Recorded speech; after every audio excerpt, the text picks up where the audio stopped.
Girls behaving badly, modern women taking L's, calling off work to get that pipe down in the bedroom.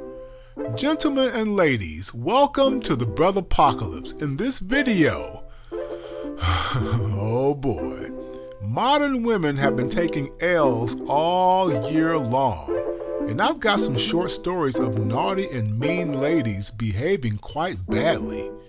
You don't want to miss these tales from the dark side of modern womanism. Don't forget to like, share, and subscribe so we can keep this new channel growing, my people. The first story comes from Florida, where a school counselor at a predominantly black school decided to invoke cancel culture on a 10-year-old student. Yes, you heard me right. She even went further than to cancel him. She called the cops on him and pressed charges. Why, you might ask? Because while apparently trying to give her a hug while students were returning from lunch, his right hand somehow held on too tight to the breast meat of her breast, as Business Insider and USA Today says.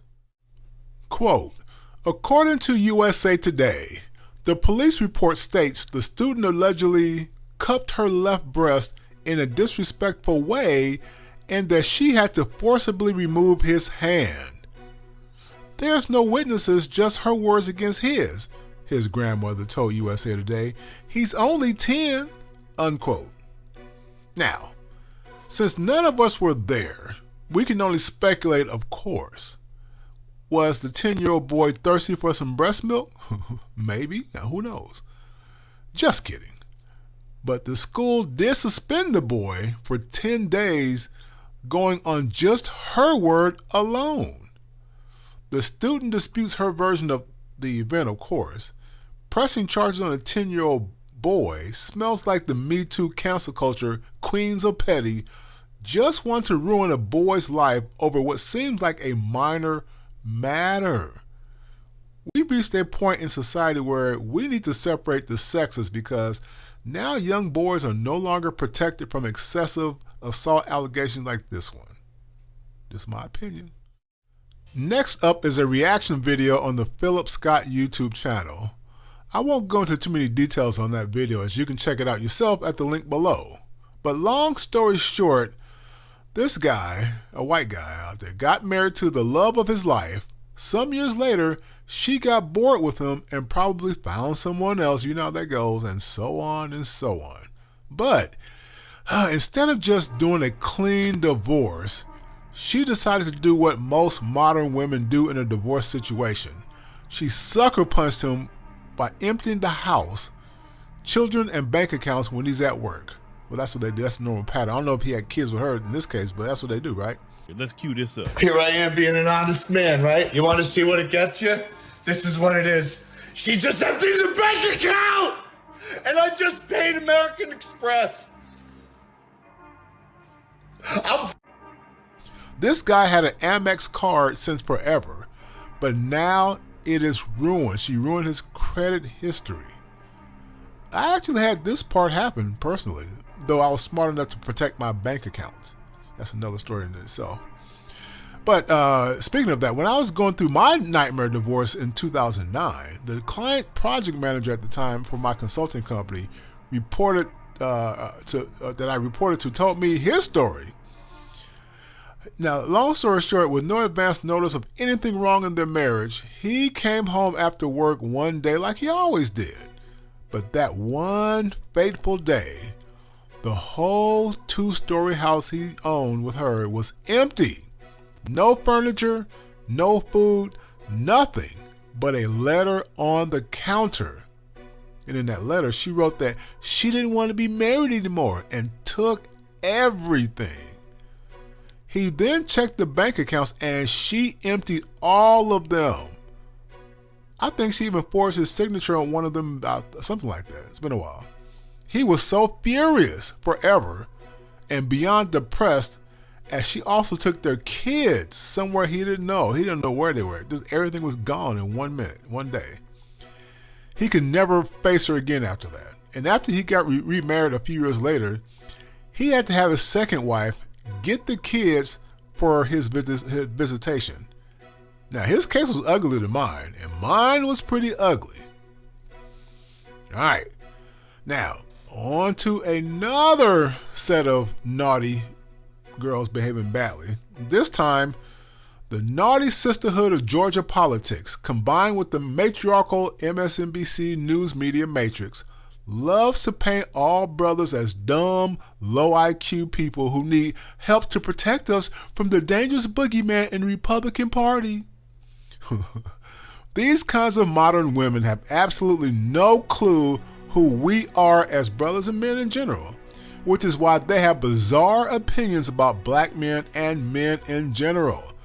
I'll do a separate video on Stacey Abrams and ex-Atlanta Mayor Keisha Lance Bottoms at some point, both of whom think brothers are imbeciles who need their anti-male leadership to survive. I mean, the audacity and gall. The level of negative vitriol from such women has reached critical mass in 2022 to where brothers have no choice but to cut all ties with these far left-leaning puppets and forge our own political destiny. Here's a few clips from an MSNBC video. Reminded us that we could wake up one day and our democracy would be over. So in this midterm election, we have voters across Georgia who are taking this election very seriously. They see what's on the line, a woman's right to choose. They see what's on the line, a woman's right to choose whether or not there will be student debt relief, whether or not there will be a ban on assault weapons, whether or not prescription drug costs will still be capped. All of these issues that are so important to people across this country, people are keeping those issues in mind as they are showing up to vote in record numbers. Now, the key to this is people have to show up on election day. I've never seen an Olympic athlete stop before he or she runs through the tape. My beloved Falcons lost the Super Bowl because they did Walker. I don't underestimate the popularity of Herschel Walker. He helped Georgia win a Sugar Bowl many years ago, also a Heisman Trophy winner. But that does not mean he needs to represent us in the Senate. We've had a long history, whether it be Democrats or Republican, of electing people of a certain intellect and ability. Herschel Walker doesn't offer any of that. And again, this is the reason people need to show up on election day and not think that this election is over because we've had a record number of people show up in early vote. We've got to show up in record numbers on election day, or Herschel Walker could be the next senator from Georgia. Did y'all see all that mess? Looks like the Georgia sisterhood is still being very condescending to the diversity of opinions brothers have. Black men are smart enough to discern misinformation, Miss Mayor Bottoms. You all are just concerned that brothers are being more vocal about who we are and not letting you and the matriarchal media overshadow our true nature. Let's see how November 8th plays out with your continued condescending ways. Have more respect for brothers.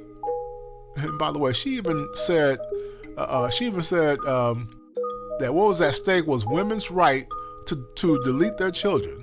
Something men have actually had problems with since we have no say in what happens in those cases, right? Her whole agenda as mayor back in the day was pro-female and anti-male. So how does this help black men again? I missed that part. And speaking of that, you guys probably heard by now, Tiffany Cross from MSNBC fame. Of course, MSNBC loves their little queens over there. But she lost her job. Before losing her job, she was also equally condescending to black men. I may do a separate video on her if it's worth my time.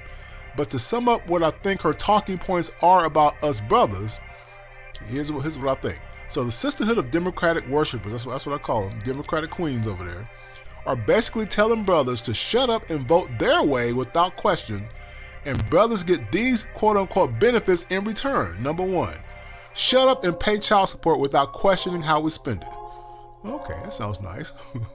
Number two, give up over half your resources to us if we decide to divorce you. Oh, what a benefit from that party. Number three, our body, our choice. You have no say in whether we delete the child or keep the child. Oh, that sounds fair. Number four, black male emasculation in the liberal matriarchy media. We know all about this, including Hollywood.